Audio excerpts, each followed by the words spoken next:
Yep, I see it. Okay, you should have the thing on screen.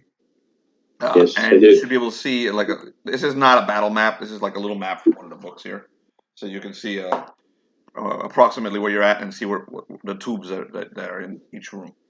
Okay, so we picked up exactly where we left off last time. You're still in that room with the hole in the ceiling. The remains of the Yeti are in front of, I believe, Ephialtes killed it. Him and the lion killed it. Its remains are there, so you don't get a pet Wookiee. They'll follow you guys around. And you see the hole in the ceiling, and that's pretty much it. I think Rachael and Beehat were at the doorway poking in, so you can control your characters. I think you can move them around if you want to go somewhere. But what do you guys do? What a horrific creature.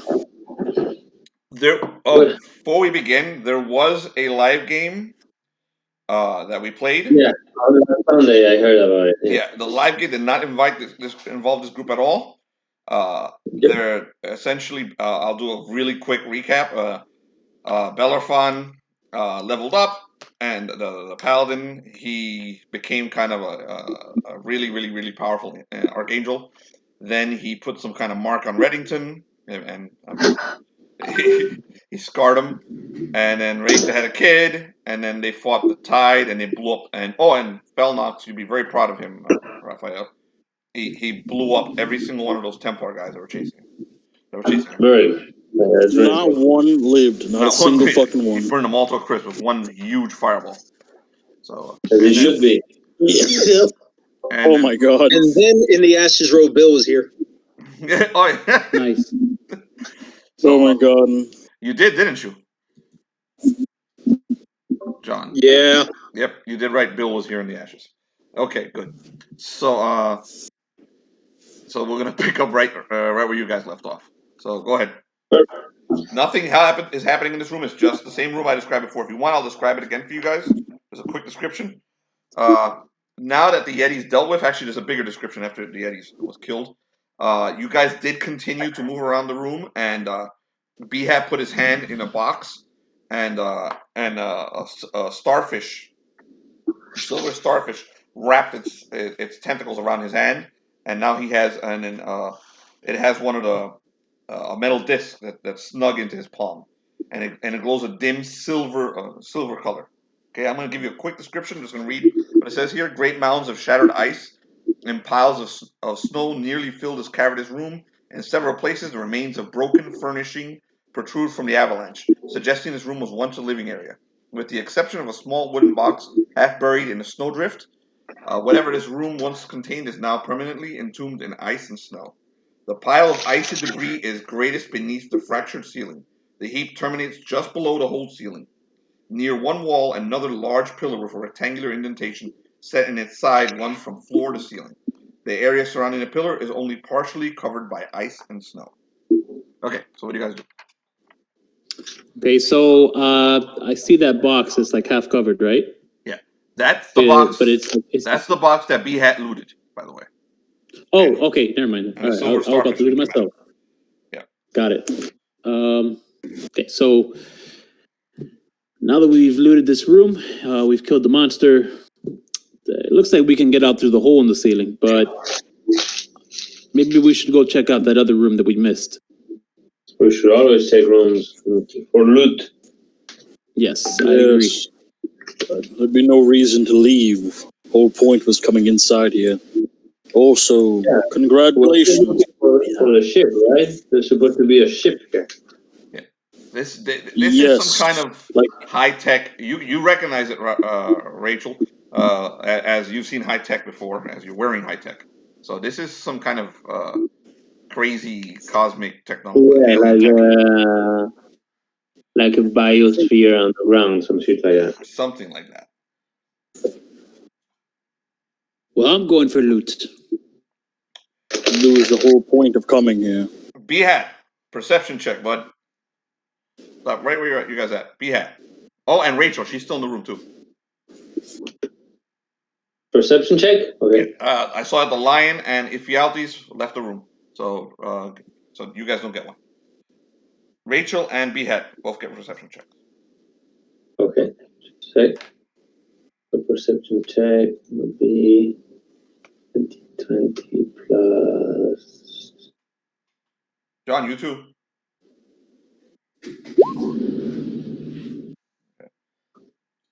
I get 15.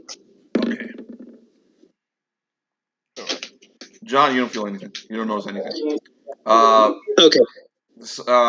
Rachel, you feel essentially eyes looking at you, coming from the hole in the ceiling. Something's watching you from up there. I gotta go get something from my grandmother. I'll be right back. It'll be quick. Do you glance up there?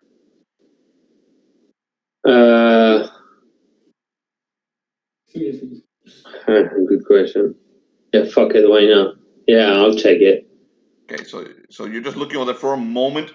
It's almost like in the middle of a blink, you get an image in your head of a being with a star-shaped head, that a body that looks roughly like a cabbage, like massive wings, bat-like wings, and tentacles sticking out of everywhere, basically coming out of all sorts of obscene places. And for a second, it's like a blink. You see that in your mind eye, and then it disappears. It was staring straight at you. All right. Hello, my visor. You've been around Lovecraftian creatures. I know your characters have been around Shoggoths. Okay. Yeah, that's why we're not enemies of them. So this is not a Shoggoth. Go ahead and do a lore check, real quick, or if you want to intelligence check. I do. I don't know if in your campaign you met one of these. So I'm going to tell you what the heck it is anyway. These are the creators of the Shoggoth. What you saw in there for a second was an elder thing. The creators of the Shoggoths.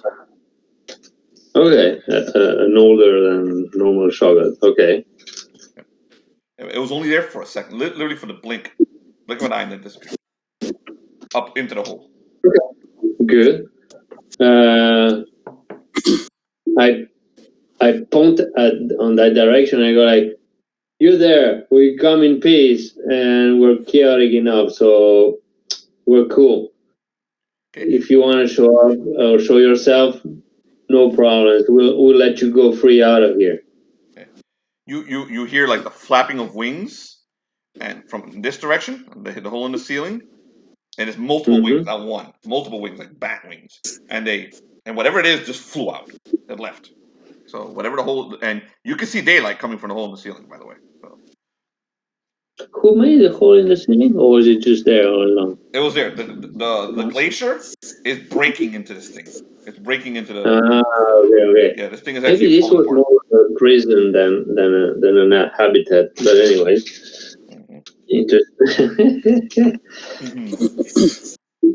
So are you two ladies over there done? Done what? It looks like you're staring off into the stars, perhaps contemplating the next army of gnomes you'll create. No. I saw a weird thing that looked like a Shoggoth, but not like a Shoggoth. And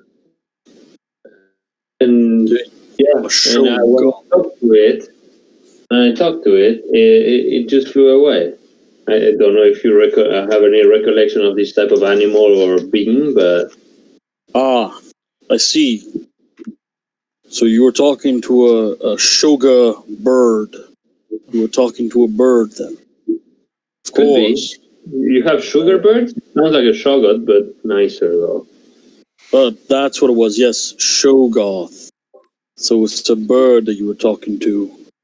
Would Beehat know what a Shoggoth is by any chance? Just go ahead. You're a cosmic horror, so go ahead. Give me an intelligence check. What? Let's see if a cosmic horror knows a cosmic horror. Go ahead, give me an intelligence check. Yeah. Not high. Not all that high. You have vague. You've heard of them. You've heard of nasty things that live under the mountains, that live inside ancient cities under the mountains of where you come from, and dwarf. Yeah, dwarves, but less smelly. So they're better than dwarves. More tentacles.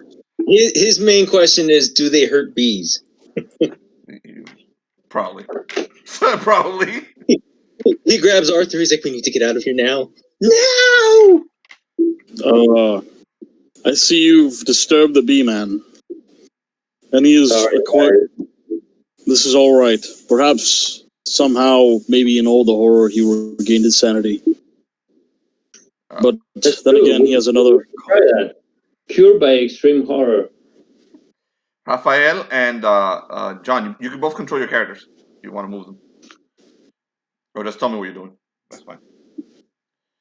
So you've been on 3-3, so yeah. I opened up the ones that you've been at. In case you've forgotten. It was a few weeks ago. So the area that's dark is where you haven't been. Okay, that's a very cool thing. I like this fog of war thing. Then let's go to here, guys. Okay, there is a tube there. I'm in a curious mood today. There is a tube there that to the side of it has a hole in the shape of the palm disc that Beehat is now wearing. That's clinging to his hands. But are you gonna go through the doorway instead? Right here. Everyone, look at this. You see that tube? So let's do who wants to go left or who wants to go to B. Beehat just slips his arm in and opens it. Okay, so Beehat. Oh God! What has he done? The door opens with a, and you see the lights turn on inside of it, Beehat. And you've done this before, so because you guys used tube A, all of you used it, so you know what this is. So it goes from tube B to tube A. No, you guys use tube A. You don't know where this one goes at all. So I guess we're doing tube B. You're not gonna go into the door? Well, I'm open for. Beehat goes in. Yeah, you going into the tube or into the door? Beehat. Beehat is doing his own thing. I go. I thought the door opened up to the tube. No, there's a door here, John. That's open. That's open. You can actually open it up. There's also another one over here that's open. Oh, go right sorry, I didn't have the map. And there's a tube. No, he opened up the door. Okay. So. I'm sorry, I misunderstood. That was me. Well, we've lost the old lady. Lord have mercy. Oh, there she is. All right, so that's room 3-4. Okay, it's a kitchen and dining room. You have a burnished metal countertops, tables, and chairs occupy this angled room, indicating it once served as a food preparation and eating area. Several compartments with small doors are set high up on the walls surrounding the cooking area. It's a kitchen. It's a cafeteria. Your characters don't know what a cafeteria looks like, I guess, because you're some of you, except for maybe Rachael and Beehat. Well, I've been on the ship before, right? So yeah, you have. I got really drunk in the cafeteria. Oh yeah, you're right. The Gotengo does have cafeterias. Beehat looks at Arthur. He's like, "We must find out if there's honey here." It looks like perhaps maybe royalty ate here. Let's check the cupboard. Is there any beer? There is. You don't find anything actually. Everything in there is very expired. So it's when you look at it, it's like covered in mold. So it doesn't look like there's anything you can actually eat. But there is like some kind of machine in the corner that Rachael might recognize it. Go ahead. You may do an intelligence check, Rachael. 23. For your visual reference, it looks like a microwave. Oh, you rolled a 20. Okay, this is some kind of food creation device. A replicator. Yeah, replicator. Something like a Star Trek replicator. You got it. Oh, cool. You rolled a 20, so you have some good knowledge of it. It's broken. If you try and make it work, what's going to come out is nothing. You can tell from looking at it. Okay, I'm going to use mend on it. Go for it. Somebody give me the page for mend. Mend. Where's my book? It's 2 something. No. 140 something. I don't know. Hold on. So I notice Ray Rachael is casting, and I casually walk over to this side of the table, and I push the chair aside, and I hunker down. So Mend is 147. 147. Thank you. All right, go for it. Oh, it's not great. It's 22. Not great. Okay.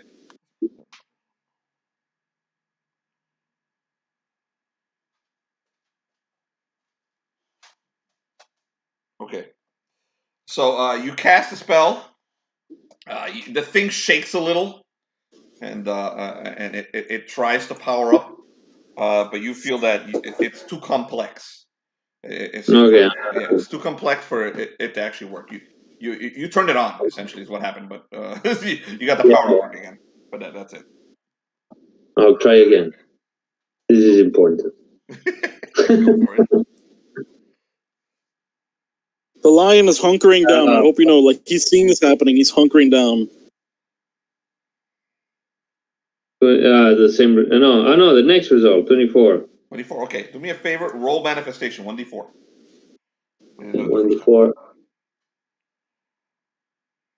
4. Okay, it powers up. You see the thing powers up. You see it beeping. It's making all the bells and whistles you recognize from a machine of this nature that you've seen before in a skyship or anywhere. All right. It's working. So, boys, sit down. We're having a meal. What would you like? Oh, before it powered up, you didn't destroy them. Before it powered up, the item actually melted and then reformed itself. Reformed itself. Yeah, Right in front of you guys. None of that. So. All right. So, Beehat, would you like some honey?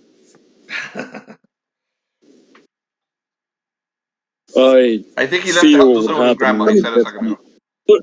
No, sorry. I was in the map screen. I had to bounce back. Yeah. He looks at you. He's like, "Yes, please." I go. Oh. Jar of honey, please. Okay, honey comes out of it. If you give him honey, I'm afraid what will happen. This is like a gremlin. Like a little jar of honey comes out of it.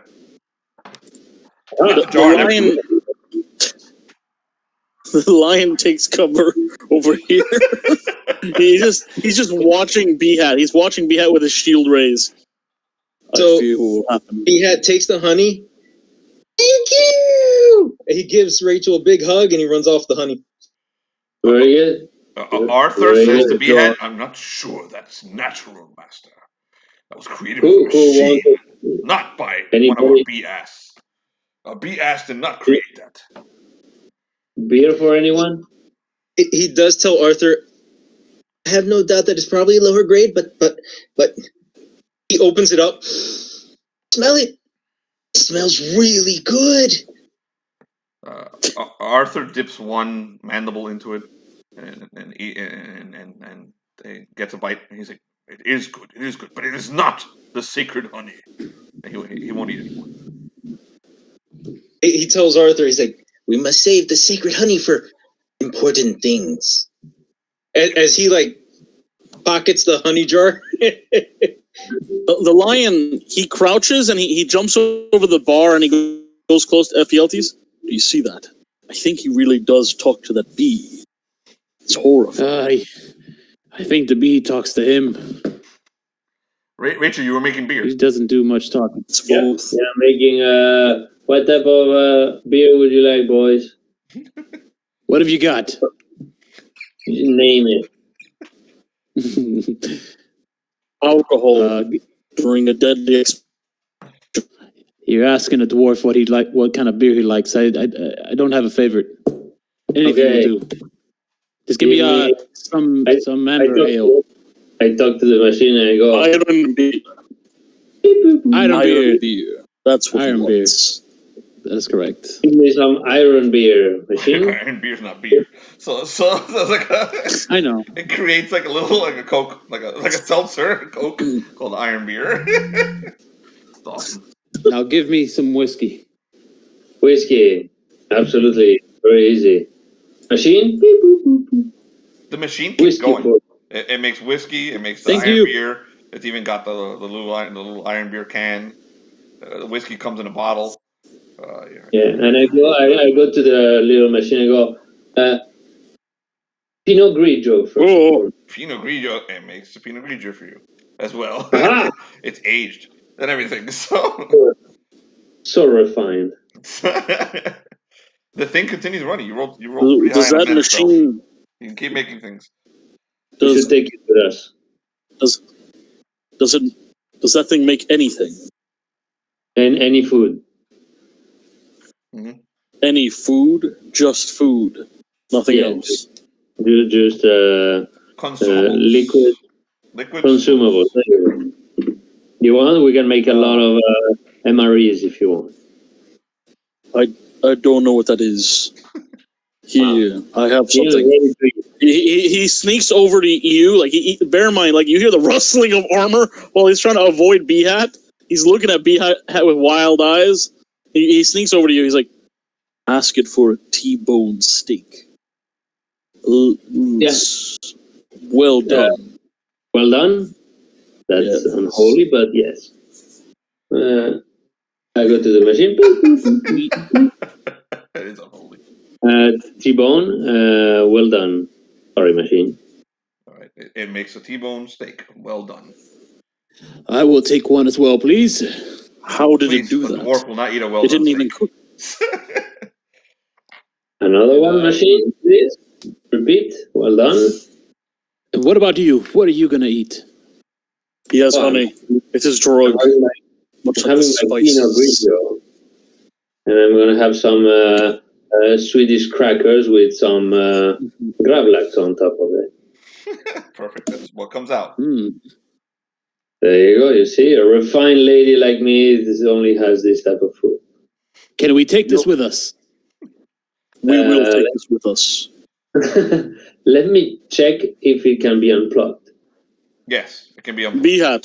The lion moves towards Beehat with his shield raised. Beehat. Thanks to this new honey drug, it gives you super strength, doesn't it?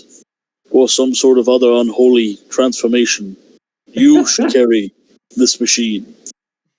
Well, what are you talking about? Honey drugs? Are you insane? I imagine that honey is your drug. After all, you have a bee on your head. Anything could be assumed from that. He is a proud warrior and defender of his hive, and honey's not a drug. Any lunatic who turns it into a drug deserves to be flogged, quartered, and hung. I imagine that you consuming it is much like that, as if I were to consume a drug. The same effect. If you eat that honey, are you given powers? Arthur says to Beehat, of course you don't understand it, any of them understand this. He's like, this one I don't trust. But master, he never removes that helmet. I'm not even sure there's anything underneath that armor. Machine, please give me mead. Mead? Beehat tells Arthur, I really do believe that there is something in there. He's got to have a head, but I doubt I think it's a vacuum between those ears. He can't have a brain if he thinks honey's a drug. He's a lunatic. He's a cosmic horror. Of course he is, master. I will slay him, if you wish. No, what are you guys talking about? He's just wearing a helmet and he's very shy, that's it. Well, Rachel can understand. They're speaking the bee language. Yeah, they're speaking the bee language. all you hear is bzz, bzz, bzz. This is horrifying. He tells Arthur, no, we may need him. We may have to turn him to cannon fodder someday. Protect the hive. Yes, master. What is that? This is insane. Can you talk to any bee? Like, can you talk to small bees too? Or only horrifically enlarged ones that sit on your head? Over time, Beehat, or throughout your life, you discovered you can speak to all insects, actually. Oh. Beehat tells him, he's like, I will have you know, he is a warrior bee, so you must respect him. Horrifically enlarged. He's meant to defend people, defend his hive. And his hive produces honey that feeds other people, children, women, warriors. How dare you insult him? I'm stating a fact. He is horrifically enlarged. Most bees are the size of my pinky. Though they still sting like hell, they are just the size of my pinky. Obviously not all are. That is a cosmic horror. Anyhow, back to the point. Does that honey give you special powers or does it not, Bee-Man? Honey is honey. All right. I'm just making sure because we're in a world where men wear bees on their heads that are the size of a football. I don't know what that is, but a football. Anything is possible.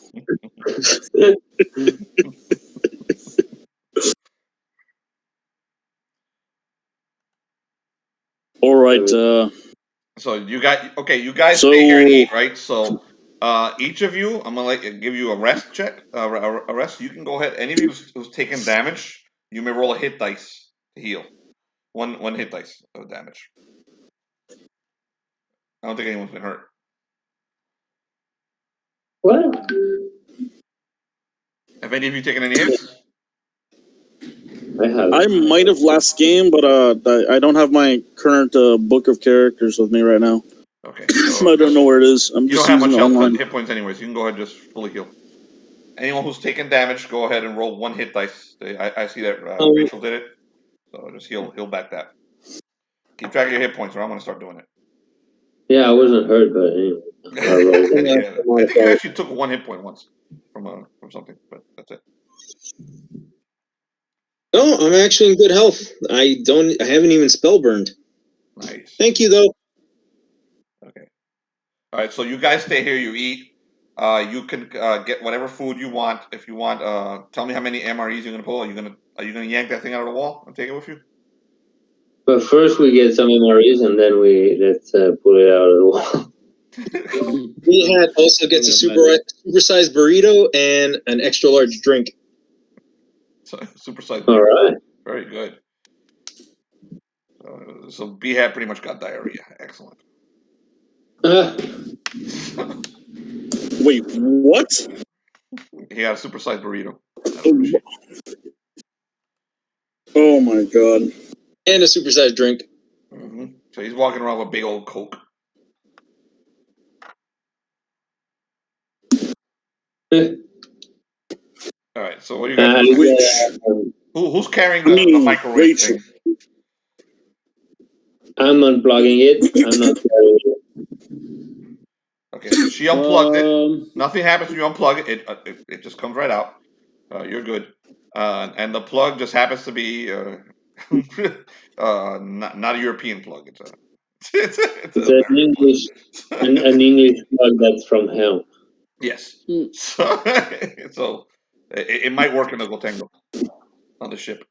Is it really big, or how big is the? It's microwave. It's the size of a microwave. So yeah, it's kind of big.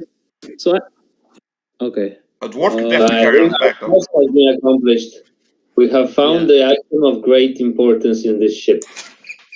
I agree. This is the best thing we could have ever found. Infinite food and beer. This place is surely run by pure magic or something of the sort. I mean, how else can you explain such a weird machine? So do you really want me to explain it, or you want to just eat and be happy? Yes. I'd rather know the truth. So this is how it works. You tell it what you want, and food comes out. Does it only work with food? Food and drinks. Food and drinks, yeah. She's correct. The more modern ones or more elaborate ones can produce any type of material, but this is just a food and drinks replicator. Yeah. It takes replicates mini tiny particles of things and puts them in the same order as they should be in nature, and Bob's your uncle. This is going in my room. I grab it and I strap it to my back. Is it not in Something any way that could feed a whole army. It's not in any way bad. Something that could feed. Nope. Might get overheated if you are feeding a whole army, but if you take it to your room, I'm sure you can warm up a small cantaloupe and have fun with it. All right. No, I'm sorry, Felipe, you said it was... What'd you say, Brian? It was in no way what? What word did you say? The food is in no way bad for you. Oh, okay. So, in your future, there's a tiny machine that can feed a whole army with no need for crops or any normal means of food collection and hunting. We have bigger ones, but yes, that's pretty much that's the summary of it. Yes. The lion does like a face palm, and then he just looks up. I'm starting to consider that this is a fever dream, and I died on the battlefield. No, you're still here. For good or for worse, you're still here. Don't worry about it. I am seriously considering that this is a twisted dream. Vehicles can fly without the need of dragon. I've never seen a dragon in my life either. No. Those are supposed to be real too. Yeah, it's like a big lizard that with wings. There's nothing special about them. They're just annoying thing from an ancient. Ever met. They think they're awesome, but they're not. Dragons are mostly lame, including Tiamat. But you know, Tiamat, the vague legend I heard of this creature with many heads that is the embodiment of evil. She's all right. She got killed by a low-level character, so she's not like embodiment of anything, of failure maybe. Hey, since you guys were in here when it happened, you guys didn't see Tiamat fly over the ship earlier. And she's flying over here? Oh, shit. Yeah, no, you didn't see her. She flew over the glacier because she's heading to Porthos, which is on the outside of the world. She's running away. The little wimp she is. Yes, big lizards are real and yeah, big lizard with wings. You have seen a wyvern, lion. He's not even processing that right now. He's just still trying to process everything else. All right. The rest of the room doesn't have much, and it doesn't seem to have any more doorways in here either. This is pretty much the end here. So after your rest, if you want, you may continue. Yes. Let's go. The line goes through. All right. Where are you going? The tube or the other door? There's one more door right here. And the other door. Try the other door. Right there. But we came into this door, right? You came in right here. Brian, you came in from this tube over here on the right, and this is the garden that you went through earlier, and you came from another floor also. You came down from another floor, which I also have a map. If you go back there. So you go through this door. Okay. I'm going to read it to you. Sorry. Okay. I'm going to read it to you before I open it up because what's in here is pretty cool. Okay, the floor of this large angled chamber is covered with sopping wet carpeting. Shards of broken glass and the bodies of dead unknown fish litter the ground near the east wall. Near the opposite wall is another large pillar bearing a rectangular depression in its side. 3 large statues stand at aesthetically pleasing locations throughout the room, and several paintings hang at regular intervals along the walls. All these wonders pale in comparison to the monstrous reptilian beast that stands atop a glowing platform in the middle of the room. Although the monster's titanic jaws are open as if in the midst of a fearsome roar, the creature is motionless, as still as the statues surround it. You guys recognize the creature? You don't know this one, but you know another member of the species. It's a T-Rex. But like petrified, or is it it's on like this platform. The platform is glowing, and it's basically standing there. It's almost it's in stasis inside this glowing platform. Does it have a spice bag hanging off its little arms? This one does not. That's good. It looks pretty ferocious. By the gods. You know what? Yes. Sorry, what are these again? Statues. Do you want to approach them? Yeah, sure. Okay. Yeah, nothing bad ever comes from approaching statues. Exactly. The lion stays. The three statues. The lion stays very close. We will recognize them. We all recognize the statues ourselves. There's paintings in the room, and there's art pieces. They're from our world. Okay. This is the first statue you see is Michelangelo's David. I think it's over here actually, towards the bottom.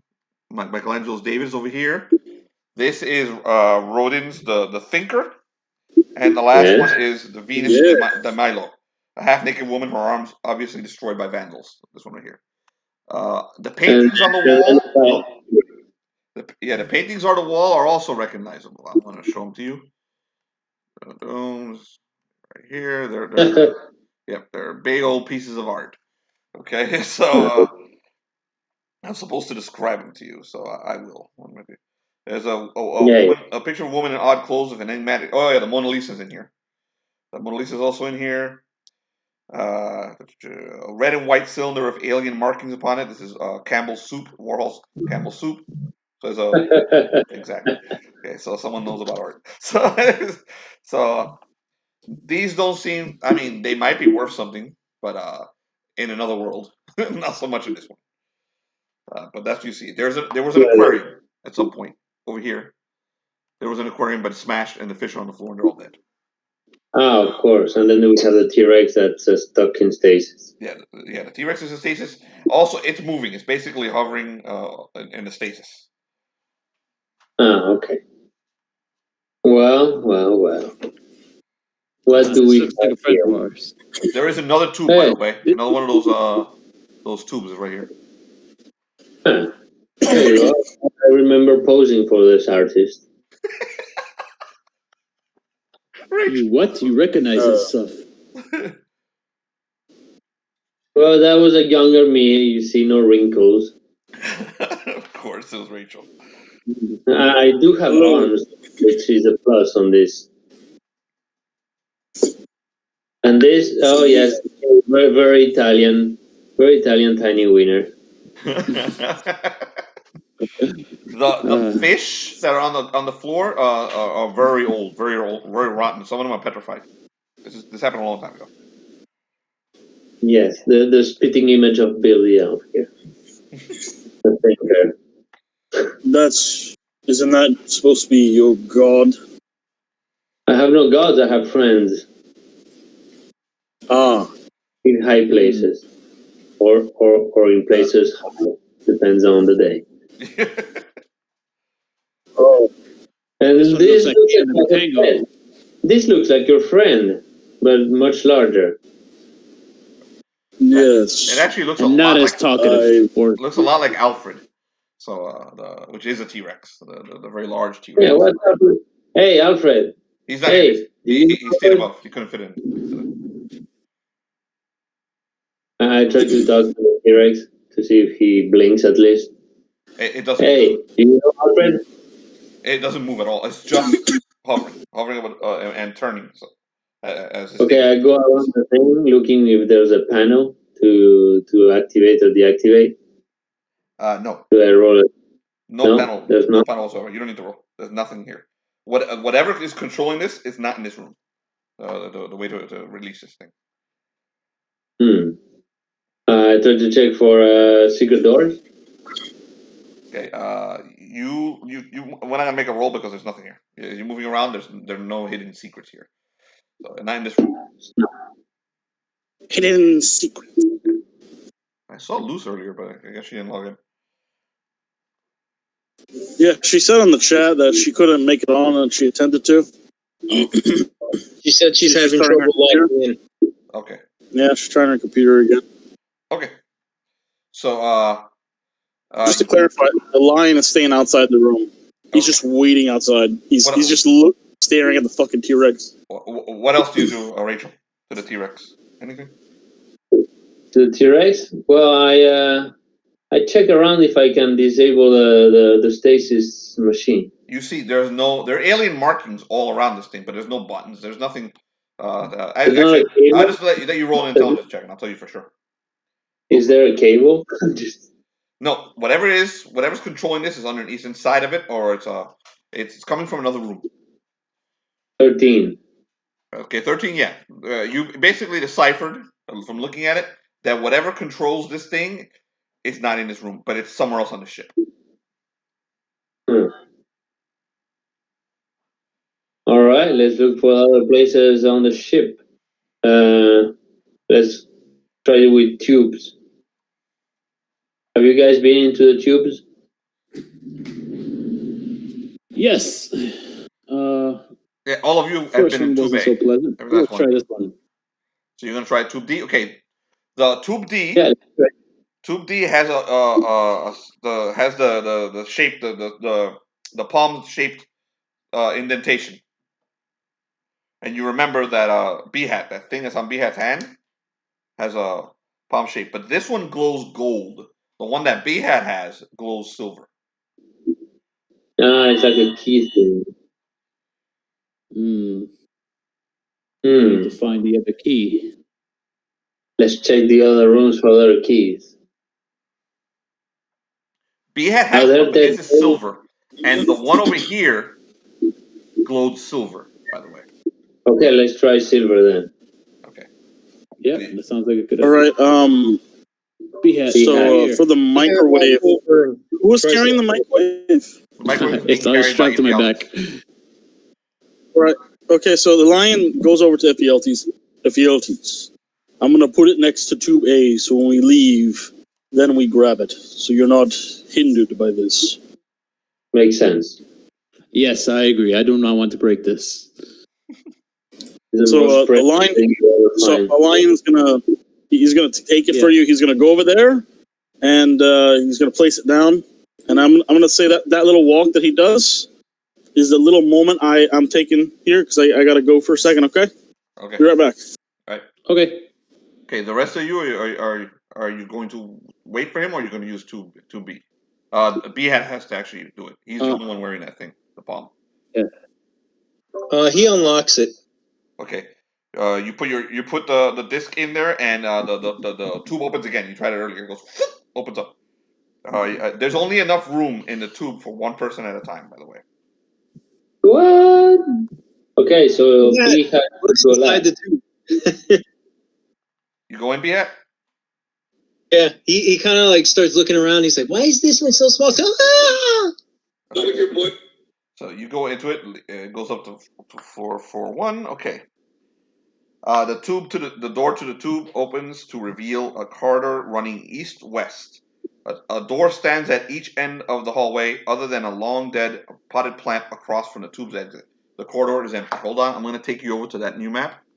John, give me 1 second, okay? Let me just make sure I got the right room. One right here.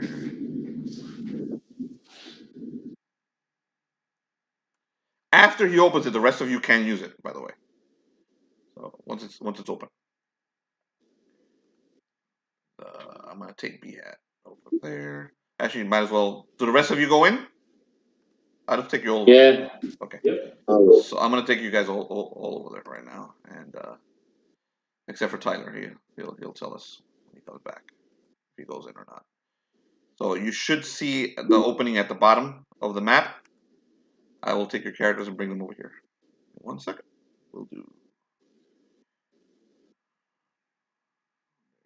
Rachael. There's Ephialtes. There's Beehat. I'm not going to bring the lion just in case he decides to do something in that garden. Okay? You guys should see the area. It's at the bottom of the map. The only area that's open. Do you see it? Yep. Okay. So I'm going to describe it again real quick. Okay. The door to the tube opens to reveal a corridor running east-west. When you guys step into the tube, it functions like normal, by the way. You step into it, it goes, and it takes you up. And then it opens up a door, and you step through it. There's no lights all over you flashing as you move along this elevator type thing. Okay, so there's 2 doors here. The doors have circular indentations. Okay, the circular indentations, just like the ones in the lift, they flash different colors. Both of them flash silver and gold. So a silver one will work on these, so will a gold one. You guys haven't found a gold one yet. Wait. Yeah, you're right. Right. So Beehat goes to the right, to the door on the right, and he unlocks it. Okay, the lion follows them. I'm back. Okay, so let me go get the lion.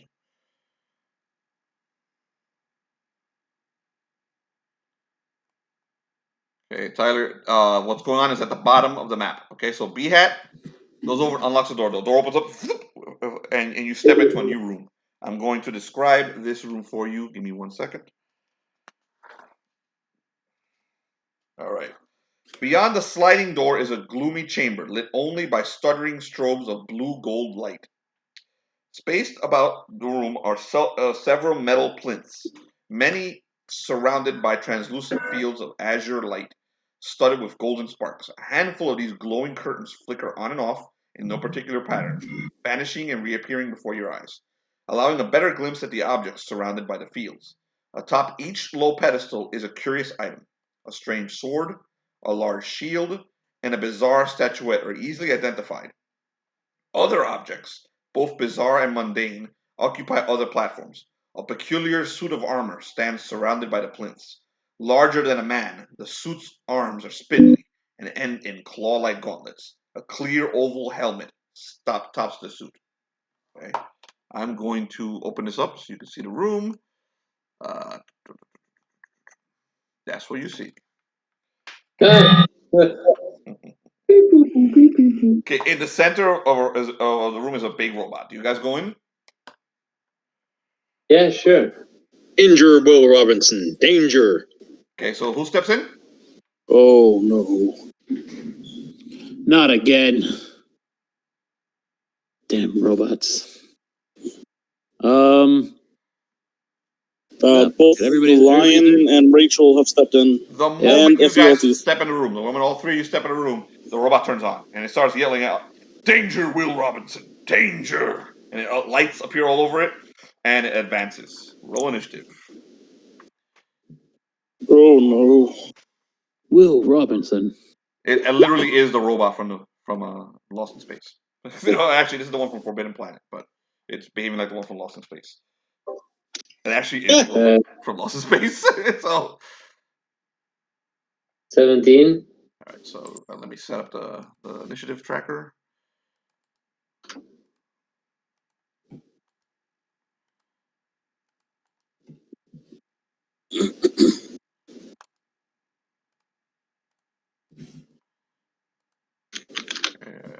Rachael rolled a 17 already.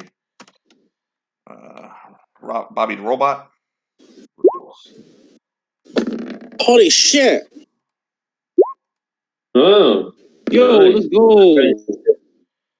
Okay, so Wow, we got 2 I crits only there. beat you by If 2. only they were for anything other than initiative. So, Oh. Yeah. so Friggin' the lion got 22. Ephialtes got a 20. Beehat, what'd you roll?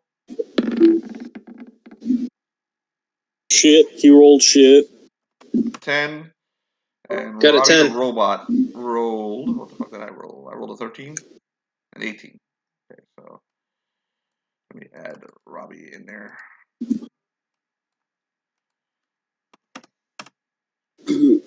Oh, didn't mean that. All right, the lion, you're first. That thing is flailing its freaking its claw things around it. It's advancing on you. It does not look friendly.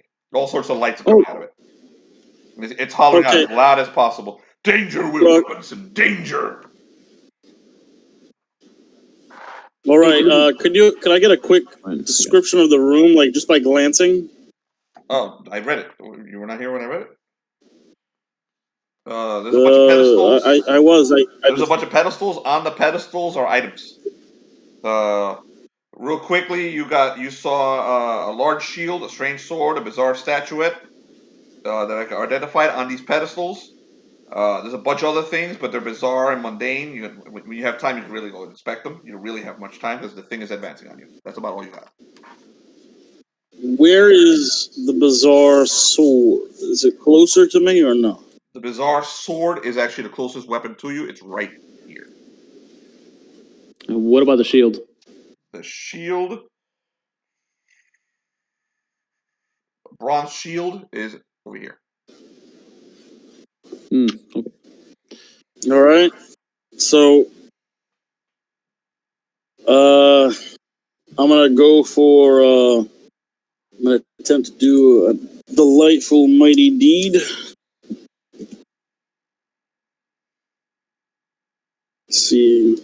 Let me double check what I get for my deeds. I think it's a 1d4. Yes, it's a d4.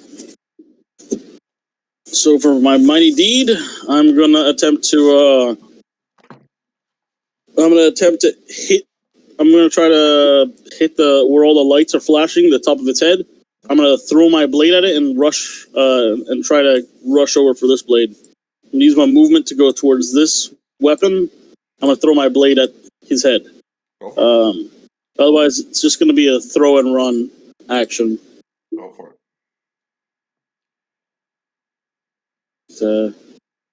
Oh, I know. Oh, well, it doesn't fucking matter. I'm just gonna throw the blade and run. You fucking did chuck for that. So go roll the hit. Let's see. Roll the hit. My strength. I think it's just a +1. If only the lion had a pretty princess's strength.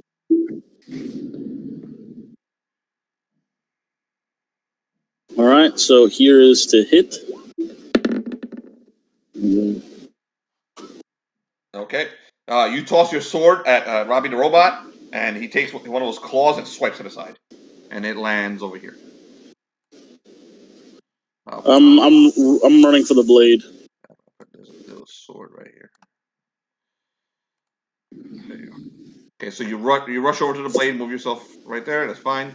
You managed to get there. I think you're out of attacks, though, right? Yep. Okay. You can use your action next round to grab it and attack. And I'll tell you what happens when you try and grab it. So you're done. Robbie the Robot. Actually, somebody else rolled a 20, right? Ephialtes, why are you at the bottom there? Yep. Okay, Ephialtes, you're next. I don't know. You saw the robot just completely ignore the attack from the lion. Says danger. All right, so I'm gonna slowly walk behind where the pillars here. Is this tall enough to cover me? Pillar. Yeah, you can. Yeah, you're a dwarf. Yes. But if you slowly walk, you're not gonna get there. It will attack you before you slowly walk. You're gonna have to rush. Okay, I will rush over. Yeah. So that's what you're doing. You're rushing over there and you're taking defensive position. Yes, but before I do that, I'm gonna roll my mighty D. Pull up. I have my rifle. Pull out my rifle, and then while I'm running over here, just start shooting at it. Go for it. And then duck for cover. Go for it. So let's see, mighty deed.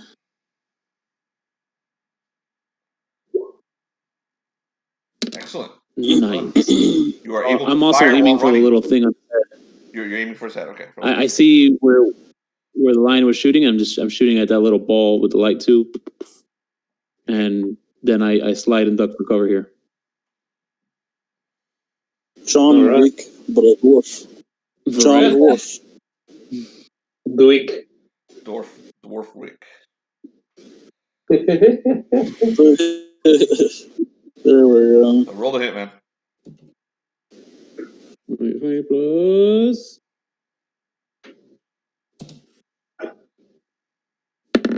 That hits. Roll for damage. You fire your laser weapon at it. So you got a dwarf firing a laser gun at a robot. That's awesome. Lasers. My D doesn't go into my attack, right? Yes, it does. Everything goes to your attack, dude. Ooh. And your damage. Mm-hmm. Attack and damage. So you did 10 damage to Robbie the Robot. Yeah, you see like sparks flying all over as you crack the glass, but it's still active. Danger, danger! And you slide behind that thing, right? You got anything else? No, right? Yeah. Can I use my shield bash to like just protect myself, or you know what? I use my shield bash to what's on this pillar right here? A painted ceramic vase of exquisite craftsmanship.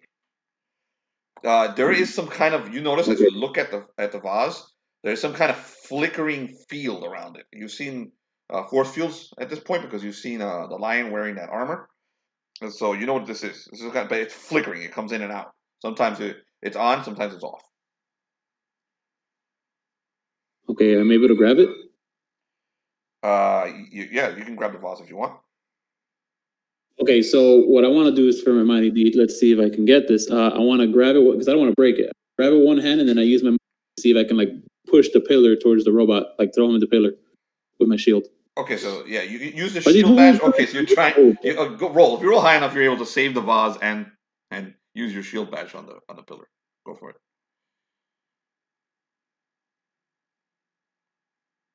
Roll a D. Don't forget that's a D14, man. Yeah, but roll the D first. Bro, where the hell is my thing? There it is. Well, that didn't work. No, but you can still roll the hit. Smash the. Yeah. So roll 1d14, add 1, add your strength bonus. Whatever bonuses you have from the shield. I'm not sure if you have any. So I had to roll, 1d14 plus. All right. Why 1d14 to hit? Because it's a shield bash. I don't know. It's a shield. Oh, okay. Yep. It's not a secondary attack, it's a shield. Got it. Well, that sucked. Okay. It didn't go anywhere. I got a 5. You roll a 5? Nah, no. Okay, you're able to hit the pillar, but it doesn't fall over at all. And the vase that's on top of it falls over and fucking explodes, smashes into nothing. So that's destroyed. Oh, crap. So that's no more vase. I'm going to put a little X there so we know there's no vase. Breaking prices. So the priceless vase has been completely destroyed. Bro, fuck it. Listen, if I wouldn't do it, I would have. So Robbie the Robot goes. The 3 of you in the room roll luck checks. Luck check. Very 3 nice. in the room. Beehat's outside the room. Dude, oh wait, my luck is normal now. Never mind. Nice. So it's just a mundane roll. 2. Holy Jesus! Well, Wow, unless you guys roll ones. Wow! Nope. Wow! Whatever you roll, Rachael, you're fine.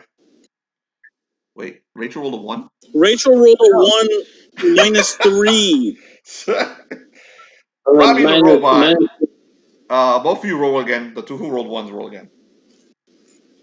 Oh my god.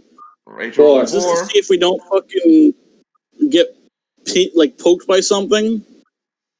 Pretty much. Dude, what is Jesus, this look at? Did like a rock fall out of the sky or something? Okay, yeah, wow. Okay. Robbie the Robot charges at the lion. You see it coming at you, flailing all crazy. Danger, Will Robinson, danger. And it uses those flailing pincer-tipped tentacles on you. Okay, what's your armor class? Oh, abomination! What's your armor class? It is a, I think it's an 18 now because I have full plate. Okay, the first one slams down on you, and you take it. You take the blow, it doesn't do any damage. And then the second tentacle comes down, boom, slams on top of you as well. 19. That was so you feel the force of this thing slam down on you. Okay, and it does this much damage. Oh, Jesus. Your armor takes the brunt of it, though. You take 5 damage. They're paying attention. No. The Hey, whole Luce. time it's hollering. Maria. Danger, Will Robinson. Danger. Welcome, Luz. I just heard you. Hi. Hey, Luz. Hi, Luz. Hey, Maria. How's it going? Hello. I guess. Good. Hello. They're on Discord, guys, if you want to see them. She's on Hello. camera. Okay, Luz, I'll bring you in next round. You can wander in. It's, Don't worry. Take your time. It's going on in roll 20. Okay, so if you want to see Okay. the actual fight. Yeah. Okay, so that's You it for guys Robbie the will. Robot. And yes, Yeah. that's Robbie the Robot, Luz. Rachel, you're up. I don't see anything All right. So right here. I'll use magic missile on it. Go for it. Okay, someone give me the page number for Magic Missile. Magic missile is page number 140 something. Magic missile 144. Okay, And I rolled a 19, which is nice. not impressive. Roll your manifestation, please. 1d10. Okay. Because it actually affects the fight. Your manifestation. 10. Oh, Lord. The 19 is not impressive. Okay, you see axes appear around you. Roll 1d4. 4. Four glowing white axes hover around Rachel, and they fire all four of them at Robbie the Robot, because you're aiming just at Robbie, right? You're not aiming at anyone else. Yeah, it has to go to a single target, which okay, they don't miss. So go ahead, roll 1d4 plus your caster level, and that's the damage each.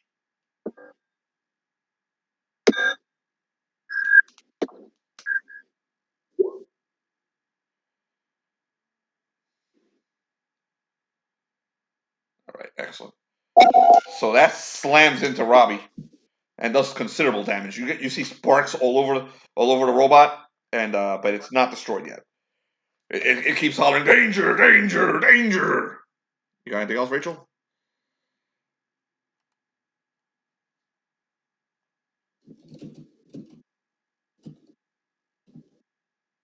It's a devil of steel and electricity. Sparks everywhere. Rafael? Hello? Did we lose Rachel?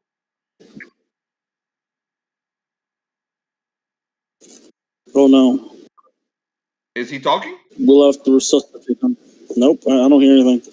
Okay, so he's having some problems on his side. So we'll come back. Oh, I just saw him. Rafael?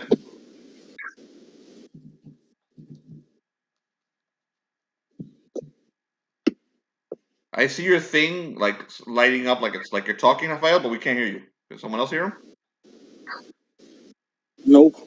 Leave and come back, man. Just Not at hang all, up and can't come hear back. him. Rafael. Let me send him a message quick. All right. Raphael? Okay, Now we hear you. froze for a bit. We hear you. Alright, it froze for a bit. Okay, 17 damage. Okay, yeah, no, I got that. You did a ton of damage on the robot. It took the hit. Sparks flew all over it. It basically tanked it. And it's yelling out danger much louder. The danger, danger, Okay. Will Robinson, On danger. my second attack, second action. Mm-hmm. What are you doing? So I'm gonna try magic missile again, because why not? That's what it's meant for. Go for it. Oh, Jesus, really? 16. 16, okay. So roll your manifestation real quick. 1d10. Yep. 10. Another Again, axe, another 10. glowing force axe appears in front of you. You rolled a 16? I don't know wait, No, this you do different damage D4. now. There's only one axe now. Okay. Yeah. The axe only does 11. 1d4 plus your level. 11. 11 damage. Again, this thing slams into Robbie the Robot, and he takes considerable damage. It basically shoves a nice gash through the armor. you can now see lights inside of the robot itself flashing with danger, and it's going more and more hectic. All right. I think you're done. Yeah, that's all the two things I could do. All right, Beehat, you're up. You see what's going on in there. That thing is wailing away on the lion.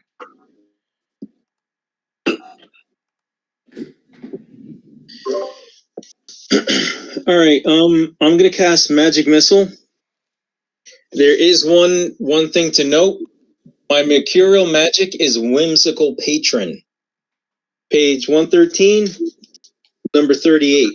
I don't know if you want to look at it. Okay. Oh yeah, I completely forgot from my game when you told me the funny sounds with your fireball. I should have fucking told you what the funny sounds were. Roll 1d6, John. I trust you. Go ahead. What they were. Cast a spell first, John. Well, don't I have to Oh, yeah, roll roll to see? 1d6, John.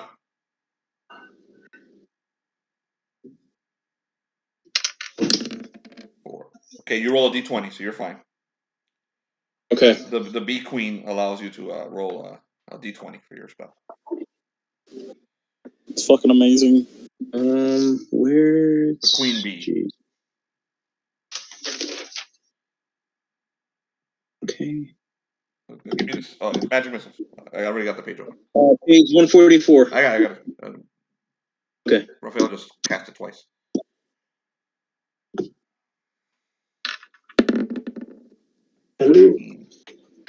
Alrighty, so you rolled pretty much the same as Rachael. So go ahead and roll a 1d10.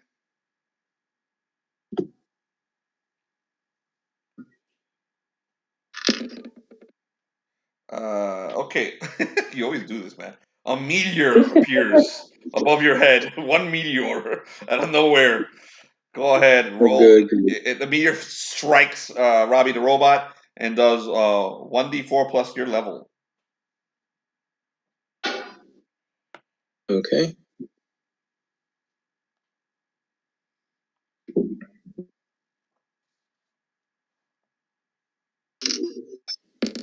Nice. Okay, Robbie is taking damage. He's basically, there's sparks flying everywhere. You see him powering down a little bit. He powers back up. He's going back and forth, and he's getting louder and louder. Danger, Will Robinson. The lion. Actually, hold on a second. Freylia. Yes. You followed this group 2 or 3 weeks ago down into the or 10 or 20 minutes ago, if you go by game time, down into the tunnel, into this cafeteria. Actually, it was a couple hours ago because they went and ate in the cafeteria. So Yeah, we had a meeting. That'll be in the cafeteria. So you followed them down, but you took a wrong turn at some point and got lost wandering inside of these this incredible spaceship. And real quickly, I'll just take you. No, I don't want to leave here because it'll mess up the turn track. So it looks like a spaceship essentially, and you wandered through it, and you found these tubes, these metal tubes. That I'm going to make you roll an intelligence check real quick to see if you figured them out. If you did figure them out, you found the group. So roll an intelligence check. Okay. 1 second.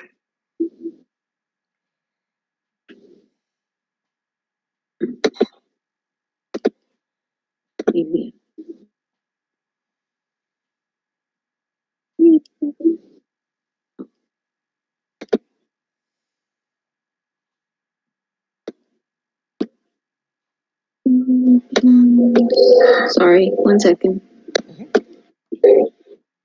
Because the computer keeps freezing. Okay.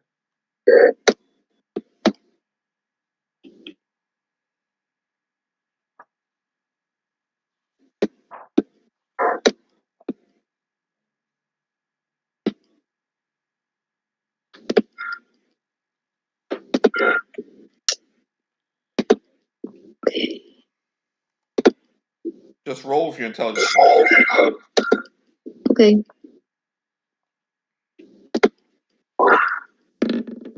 Nope. So you were tampering with the with the tubes. You did manage to figure out how to work them, but you're taking a while So you move through a greenhouse with plants all around you, and you explored that. You found the body of a yeti that had been chopped up. You recognize that this is probably your party that killed this thing, and then you went to it because they kill everything. Then you found a cafeteria, and there was food there, but and it looks like there's a hole in the wall, like they ripped something out of the wall, and took it with them. So you basically tracked them, but you rolled a 3. So you're not going to get there this round. So hold up. Right. Okay. One more round. Okay, Alrighty. so we begin again. Lion, you're up. Devil, steel devil.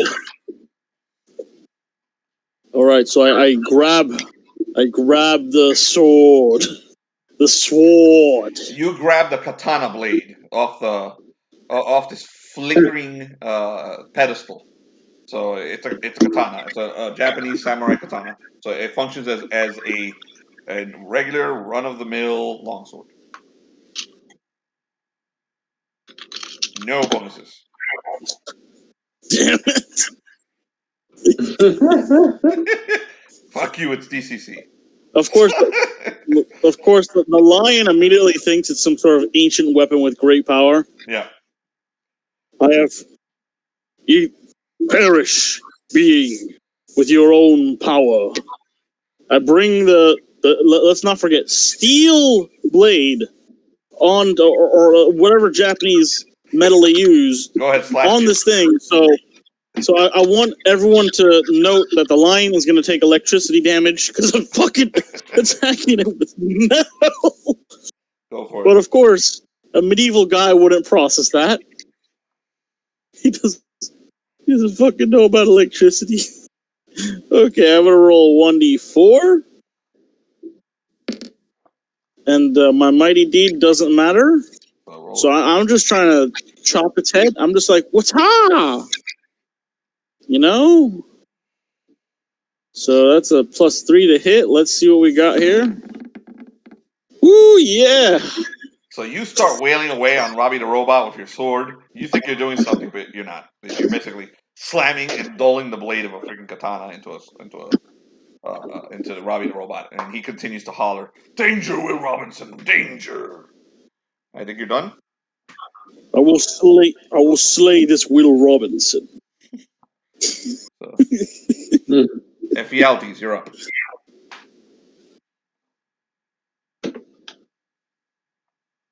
He is tanking the thing. Brian? All right. So he's dying, right? The robot is. I mean, you've already seen enough machinery. You've seen robots before because there was a giant robot in Gotenga that attacked you guys. So you can tell when it's damaged. So you see all those sparks exploding. You're also a dwarf. You kind of have some knowledge of this. Yeah. It's All right. damaged. So you know what I'm gonna do? I'm gonna run to the next pillar and do the same thing. Just kind of slide in there and shoot at Robbie the Robot again. All right, dwarf So wick. let's roll. Go ahead, roll your mighty deed.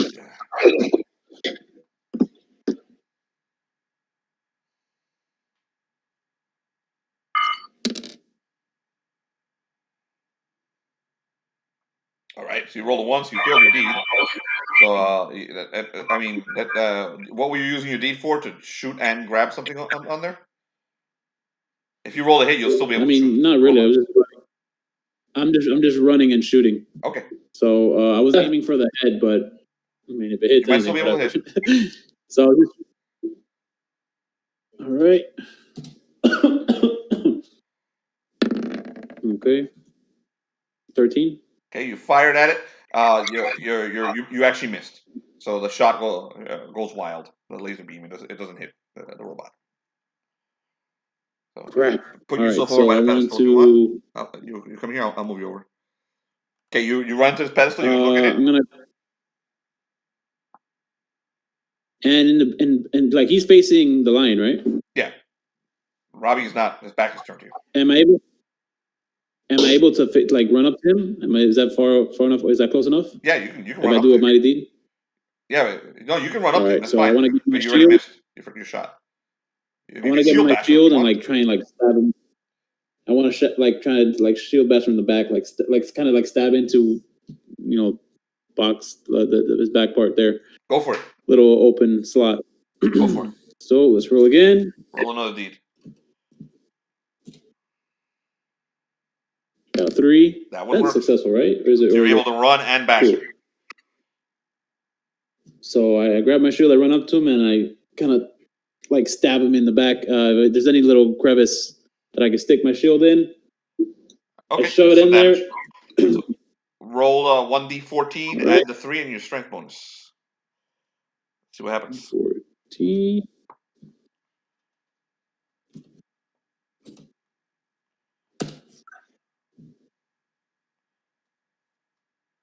Let's go.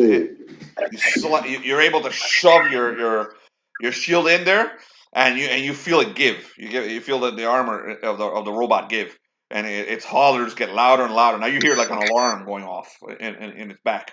Roll for damage. You may add your deed roll, so the 3 plus your strength for the damage too.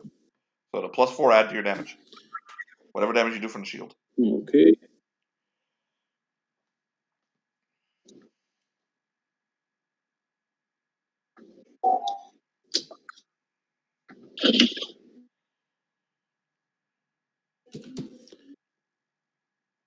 Hold on. How much is the shield again? It's 1d. I got it here. Never mind. Just do. I already got that. 6 damage. Okay. Sorry, guys. Okay, Robbie is not looking good. That's for. Oh, it does work. All right. Yeah, Robbie's not looking good. Cool. So it's still up, but it's barely holding itself up. So it's flailing madly now. It looks like it may attack you actually this round. So it does. Somebody get this thing. You see its tentacles slam back and forth. One tentacle goes for the lion, the other one goes for Ephialtes. So the first tentacle against the lion. Armor class, Tyler.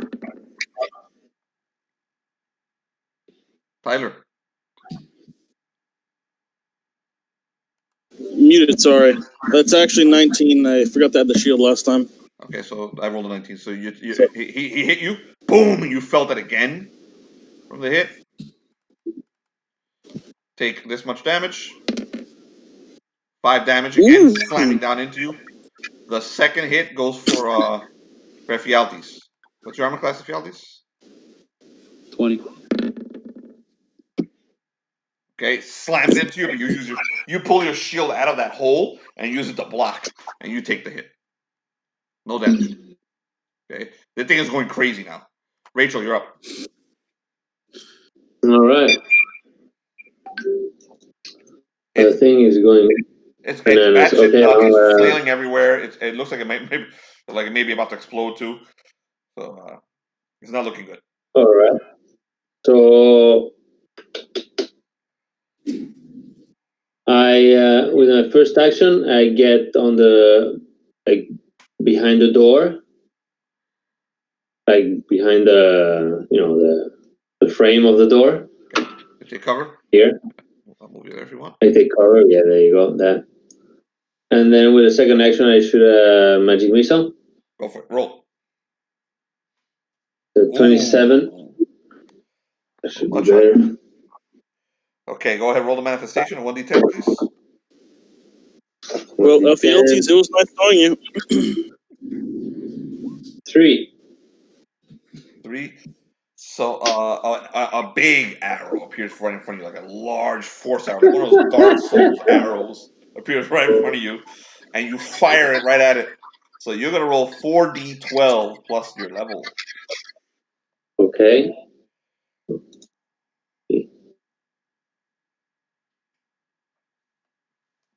Oh, 37. 37, wow.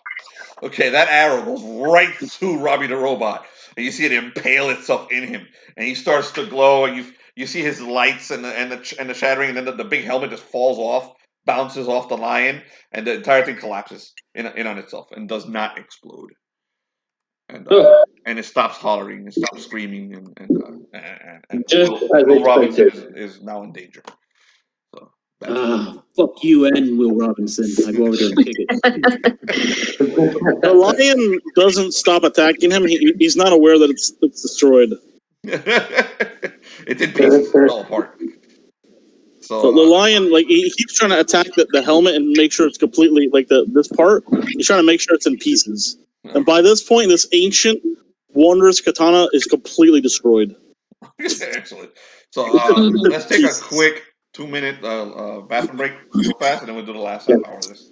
Okay? And I'll go. I'll take the bio break to go sleep. Yep. Yeah. All right. Quick bio break. Okay. Okay. Awesome, guys. It was great talking to you again after a couple of weeks to play, and hope to see you next week. All right, man. All right. All right. It's been a pleasure. Bye, Rachael. All right. Thank you. Take care. Always, it's good having you here. No, it's my pleasure to be with you guys. And thank you for Phenomenal. for letting us meet the pundit. It was awesome. Oh, yeah, that was amazing. Yes. He doesn't usually. I had to offer him food. Yeah, I mean, it's already freaking crazy enough that we know you, because I heard so many stories about, the great player killer. Total party Bill. I'll take that as a compliment. Excellent. Yes. I'm gonna take the bio break. See you next week. We'll hop back. We'll be right back. We'll Yeah, man.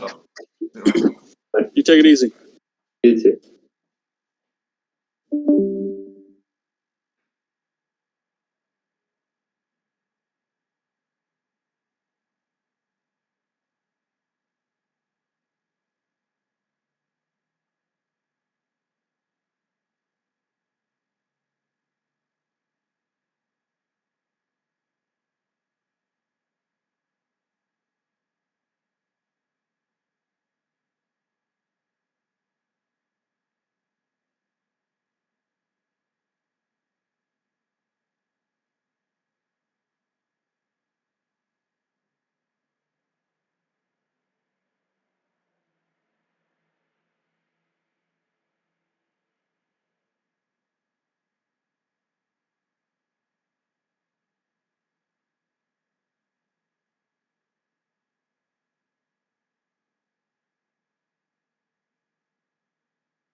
All right, then I'm back. We can start as soon as everyone comes back.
So yeah, I gotta figure out. Okay, so We're more book or less is done. All we're pretty much doing is looting the room because the looting may actually take a while. There's a lot of stuff in there. So that's the only thing Rafael's going to miss. But if you see anything that you can use, you can give it to her next week. So, but I highly suggest not going into any more rooms without Rachel. And we can reintroduce Freylia. So we're gonna cut Freylia's ear off, and we're gonna use it as a charm to ward off elves.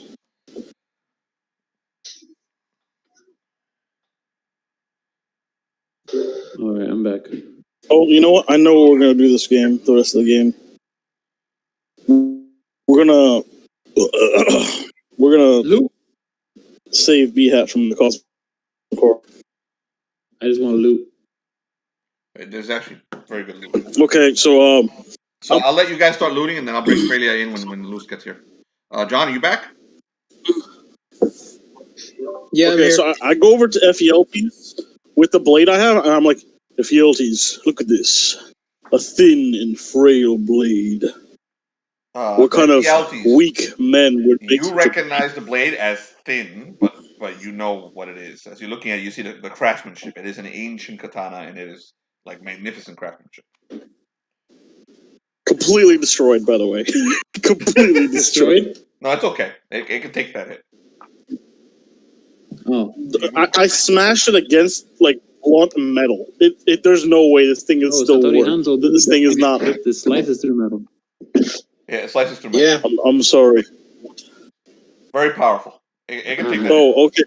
Okay, so if it's not broken, then I'm gonna keep it. No, it's perfectly fine. Never mind. I thought it was broken. If you kept hitting it, yeah, you would have damaged it. But so far, those things can take hits, man.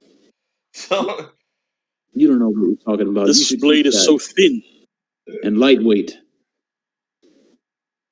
You should try it. Yes, means it's weak, doesn't it? I don't know how this thing didn't break.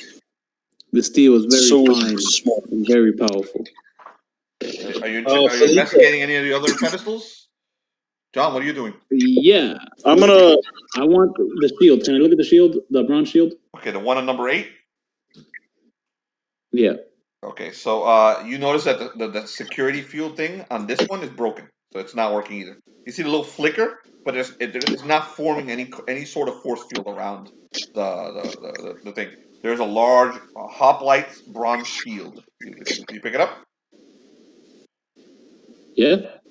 All right. It is a normal shield. It isn't magical, but it has... hoplite shield is huge. Yeah, because it's so big, it gives you a +2 bonus to your armor class. So I don't know how much your current shield gives you, but this thing is huge. So it will raise your armor class by 2 if you. The hoplite shields are huge. Mm-hmm. That thing is like literally the size of you, dude. Mm-hmm. It's literally the size of you. It's the size of a dwarf. I guarantee you that. That's a huge ass shield. Yeah, I'm gonna take it. And so it gives remove me... the AC bonuses from your old shield, and I'll put these. There's a +2. All right. That gives me one more. You have a hoplite shield. I grab my old blade and I sheath it next to my new blade. Nice. Okay, so you've got 2 swords now. John, what are you doing? Yes. What do I see on pedestal number 4? Number 4. Pedestal number 4 has a boxy apparatus with straps and a pair of button-covered metal bracers. The force field. There's a force field around this thing that's flickering in front of you. And this one is not broken. It's on. Now, when it flickers, does it shut off temporarily kind of flicker, or I just see the pulsing? You see the actual shield. Yeah, it's pulsating. Oh, okay. Beehat kind of looks at the pedestal around it. Anything weird? No. Grabs his staff, he starts hitting the pedestal, see if it does anything. No, these things, this is heavy, it's high tech. Hitting it doesn't do anything. He also doesn't know that. So he's going to keep trying stuff. Try to reach through it. Actually, is there like a little disc opening around anywhere? Nope. How about the rest of the room? He starts searching the room. Okay. The other, you're going to go to every single pedestal? Let me remove Robbie. He's gonna look around the room. No, there's nothing else in this room. Just the pedestals and the remains of the robot. I want to see if there's any pedestals, any other pedestals that have the broken force field, like items that we can get. Okay, just tell me which one you're gonna go investigate. I guess 6.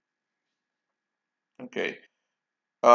This one, the security field is up. You see the glowing force field on this one also. Number 6. There's a wooden plank, a petrified wooden plank on this one. Oh wow! Luce is back, by the way. Just in case you can't see her. Robbie the Robot's arm. Robbie the Robot's arm. Yeah, you can go pick it up if you want. He picks it up and he tries to use the arm to push through the force field. Okay. The robot's arm. Just like as you touch the force field with the robot's arm, you hear a loud crack, and the robot's arm goes flying away from you and slams into the wall, basically on the other side of the room.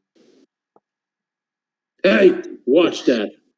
I didn't know he had a God, B-man. Roll 1d3. B-man. John. Be careful with your B-powers. 1d3, John. All right.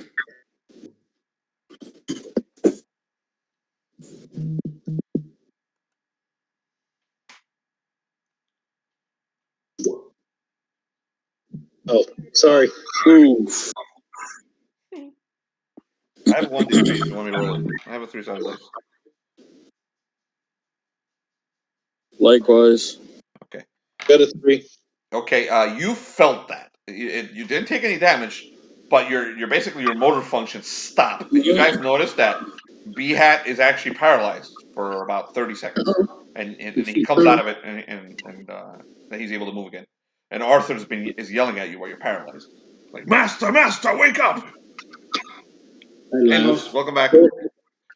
Hey. At this point, Freylia comes off the lift. Luce, you're in. Basically, you got into an elevator, but the elevator has no floor. And when you stepped into it, these lights flickered, and the door was already open when you found the elevator. And you stepped into it, and it took you downstairs into another room. And when you stepped out of the room, you see a corridor. So you're right here. Okay. I'm gonna move Rachael into the room. So you don't interact with her. And then there are 2 rooms here, 2 doors. Both of them are closed, and both of them have these oval palm-shaped holes on the side of them, and they flicker silver and gold. And you can hear your friends' voices coming from this room. A question for you: Did you bring Rachael? Yes. Okay, so I'm gonna bring Rachael in next week. Remind me to actually bring her mini in. Okay. Do I have her mini here? I gotta make a mini for her. So next week. Can I open the door? The door's open. I swear you had a mini for her before. Yeah, this one I'm using, but it's not. It's final mini. I haven't made one for Rachael. Okay, so I'll create something for next week. Something more ferocious. So. So I have to open the door, or it's already open? This one's open. The one you hear your friends walking around and you see. Yeah, you can see them actually through the doorway. You can see. Oh, okay. Ephialtes stumbling around in there.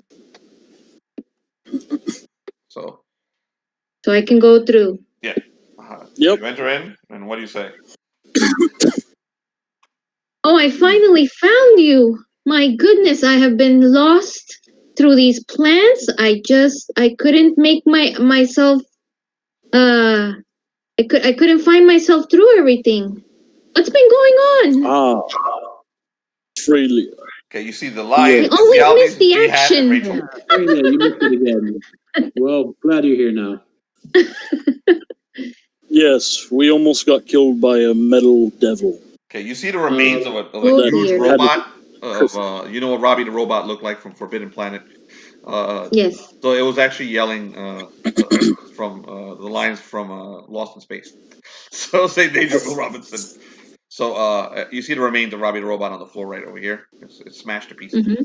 It actually is Robbie the Robot. And the room has a bunch of pedestals in the room, and there's items in these pedestals. Your friends seem to be looting. So, Yeah. I want to check number 5. Okay, so Ephialtes rushes over to number 5 before Freylia can do anything. That's a good board.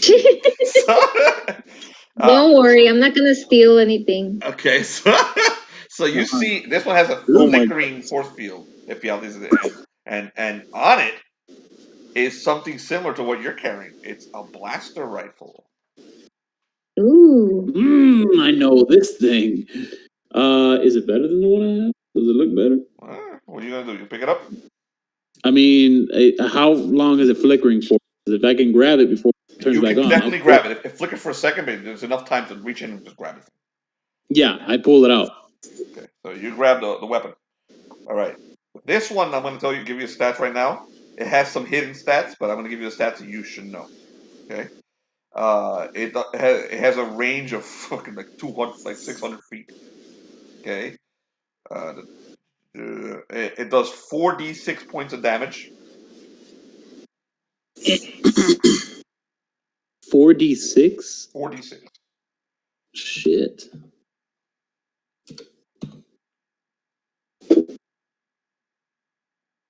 And it's I'm guessing 1d6, right? Mm-hmm. No, 46. 46. But the damage, I mean, not the damage dice, the attack die, right? No, attack die is your Oh, normal yeah. attack die. The 1d20 plus your mighty deed and everything.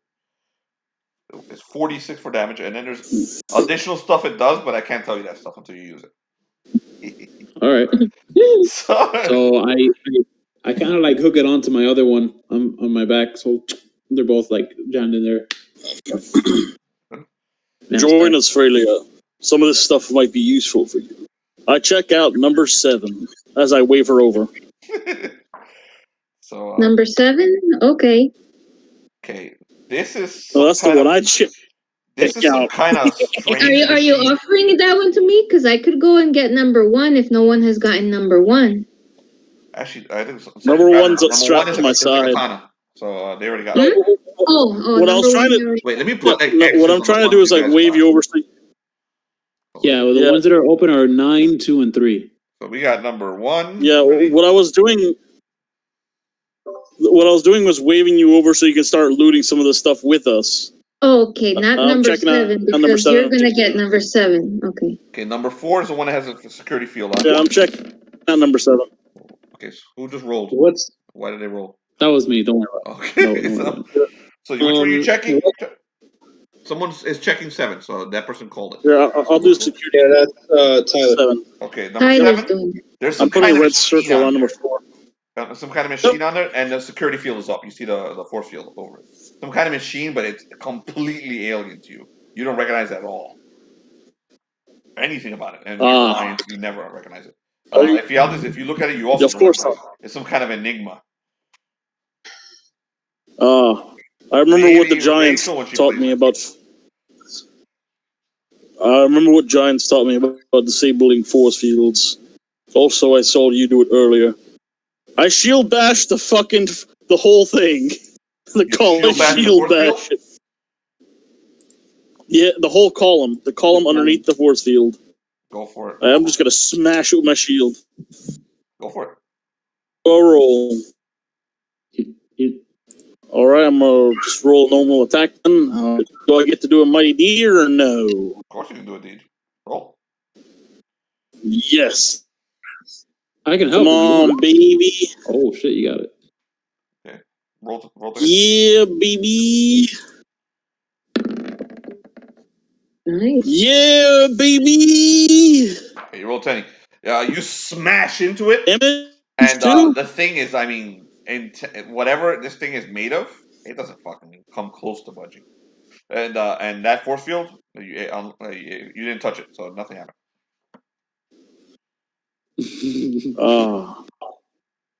Well, damn. Can I check number 2? All right, so Freylia walks over to number 2 and checks it.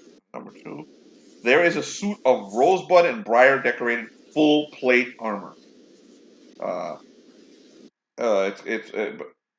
It's got like petals, like basically engraved on it. The security field is intermittent, so it's flickering in and out, so you can reach in and pull it, like basically knock the thing down to the ground if you want to grab it. Okay. Do you want to try and move it? Yes. Okay, roll a strength check. Strength check. Okay, 1 second. Hey guys, I have to run, but I'll jump in voice chat just to listen. All right, man. See ya. Okay. All right, take care. Strength. Oh, shit.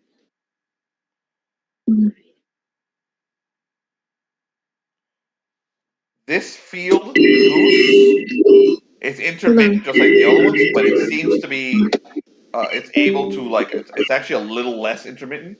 So you do have to roll, after the strength check, you gotta roll a reflex saving throw also.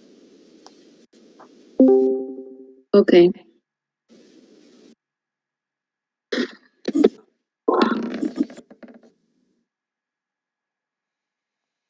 What did I get? 11? Yeah, you don't have any modifiers? Okay, so No, not on strength. that's enough. No. You're able to push the armor off of it and onto the ground. But roll a quick reflex saving throw. Okay. Hold on, because the computer is very slow. So it doesn't let me see the... You want me to look for you? Yeah. I have access to your stats. Hold on one second. Freylia, reflex saving throw. Your reflex save is, you have no bonuses put in here, so you haven't added. So, Freylia, what level are you again? I am level... Sorry. Level... What? 4. Yes, 4. You're level 4 elf. Her reflex saving throw is 2. So 2 plus... Plus 2? Plus her, she has no bonus to agility at all. So, just a plus 2. Roll with a plus 2. Loose. 20 side dice. Okay. Barely. You rolled a 10. Okay. See if you made it. Hold on a second. Yeah, you just made it. So you're able to take your hand out before that thing basically cut it off. So you're okay. So the armor falls on the ground. Okay. And what kind of armor was it? It's a full plate armor. Very ornate, very pretty armor. You can't. You're an elf, so you can't even fucking touch it if I didn't burn you. So you're able to show it off. So you have gloves on. It's made of steel. You don't want to touch that ever. You wear Okay, it. so whoever wants to pick that up can take it with them. Ornate rose armor. Yep. Is this like your armor? Like badass roses? Like it looks really fucking cool? It belonged to the knight. Or is it like hyper? It belonged to the Knight of Petals, which is a knight that fought in the War of the Roses. So yeah, it's gorgeous. Really pretty, cool ass armor. You remember the Dark Souls 2 shield with the rose on it? Yep. Yeah, the lion, when he sees how pretty the fucking armor is, he almost fucking floats the armor. You just see him like almost floating to it. He just hovers there.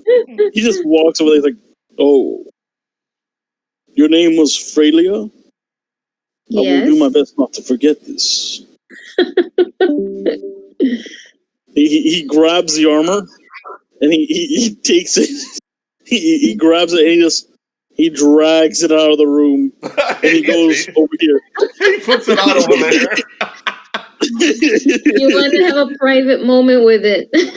No, you haven't noticed, Lucius, and no one's ever seen the lion without his armor on. No, he's never taken the helmet off. That's why he's not letting us see. Could I actually get the name of whatchamacallit, this armor again, the petal armor? It's a full plate I'm gonna armor find the actual armor that belonged to the Knight of Petals. So just look up the Knight of Petals.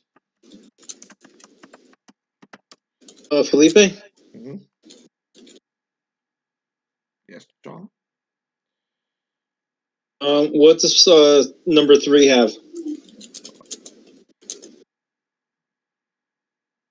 It's tricky to find. Look up the Knight of the Roses. I think that's also his name. It looks something like Loras Tyrell's armor from fucking Game of Thrones. If you look up Knight of Roses, that third one is pretty much what it looks like. I'm trying to find it. Type Knight of Roses into Google. Like the one like that kind of looks like for armor? Yeah, a little. There's the third armor. That's kind of what it looked like. Yeah. Yeah, it looks like kind of like for armor. Yeah. For honor. Yep. That's definitely the for honor armor right there. Yeah. So number 3 is the one you're inspecting, John. Give me 1 second, man. Yeah. Let me put an X on number 2. Okay, number 3. Wow. Has a statuette Yeah, of an Uncle, just go enigmatic. ahead and make that third image. Yeah, just save the third image or send it. I can get it, but I gotta turn it into a token. I'll do it at the end of the game. Just remind me. Do it. I already have it. I'll download it myself. The third image, right? The really pretty one. Yeah, I can send you the link. Yeah, I'll send you the link so there's no confusion at all. It's Here white. we go. This white is the armor and it's got, lion's like, new roses on apprentice. it, right? Oh yeah, it's gorgeous white armor. I sent you the image. The lion. Right. I will make it. Is this into a it? token. Hold on. Yes, I got it. I'll make it into a token right after the game. Okay. Yep, the lion. So Jesus Christ. Beehat. This force field is also intermittent. It's a little faster than the other ones you guys have looked at. It's very similar to the one Luce just tried to touch. Inside of it is a statuette of an enigmatic humanoid face with strange glyphs surrounding its base. Do the glyphs look like Magic. Well then. You recognize them as chaos magic. An actual magical item in here. What are you gonna do? That's hilarious. Could I technically replace the image myself? Yes. Okay. But you said this one's flickering faster than the one that Freylia dealt with, right?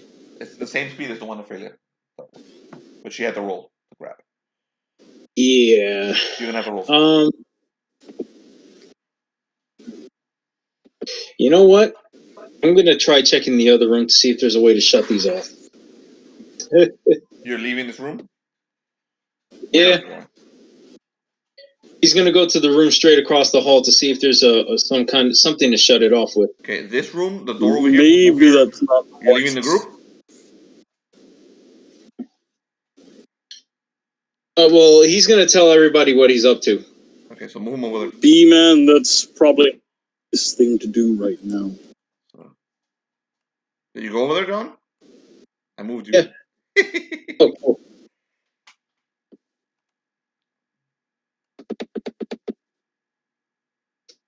And then that was the last anyone ever saw Beehat. Did you go, John? You moved yourself back? Yeah. Okay.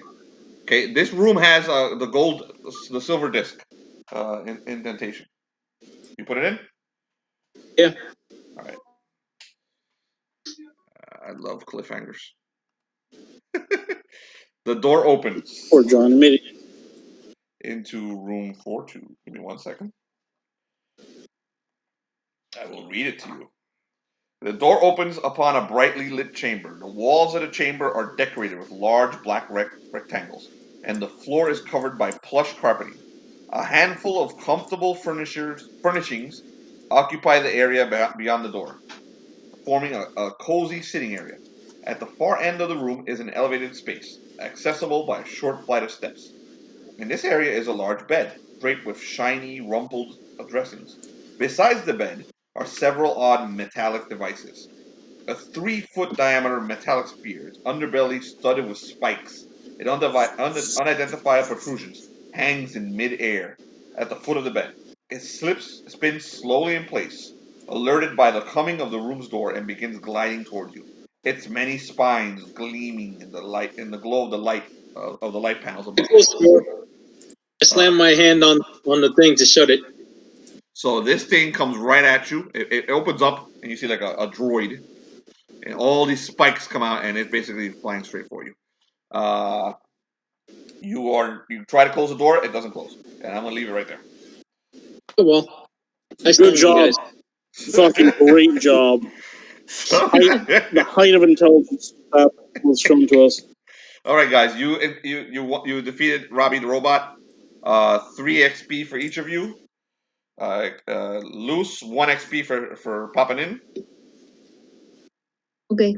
I'm going to reward MVP status today to the Lion for tanking those hits. 4 XP to the Lion.